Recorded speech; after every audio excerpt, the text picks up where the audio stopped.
Amit Shah's final countdown, as India really on the brink of ending Maoism, or is this a political power play? On the eve of a self imposed deadline to wipe out left wing extremism, Union Home Minister Amit Shah delivered a sharp and apologetic message in Parliament, flipping a long standing narrative on its head by arguing that Maoism was never a product of poverty or injustice,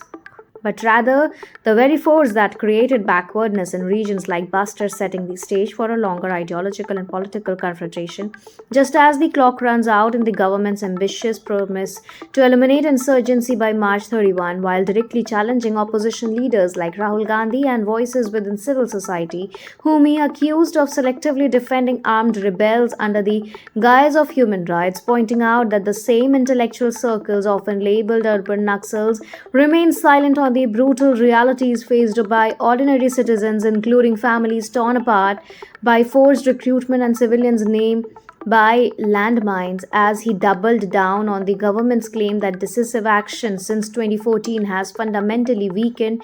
the Maoist backbone, citing data that suggests the once formidable leadership structure of the Communist Party of India has been reduced to fragment through arrests, surrenders, and encounters, even as he controversially criticized the Supreme Court of India for its 2011 ruling against Salwa Judum, arguing that dismantling the militia left local anti-Maoist fighters vulnerable to targeted killings, while also raising deeper questions about ideological influence by asking how tribal icons like Birsa Munda were replaced in youth imagination by Maoist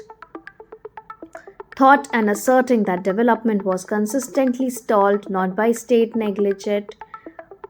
alone, but the insurgent violence that actively resisted infrastructure and governance, all while framing the fight against Maoism as a turning point achieved through stronger coordination between central and state forces, intelligence from surrendered cadres, and sustained military operations like the recent 21-day push in Korregattalu Hills. Yet beneath the confident tones lies a bigger, unresolved question whether the nearing deadline signals a genuine end to one of India's longest internal conflicts, or supply marks a strategic narrative victory in a deeply political battle over security, ideology, and accountability. Thank you so much for watching this video. Don't forget to like, comment, share, and subscribe.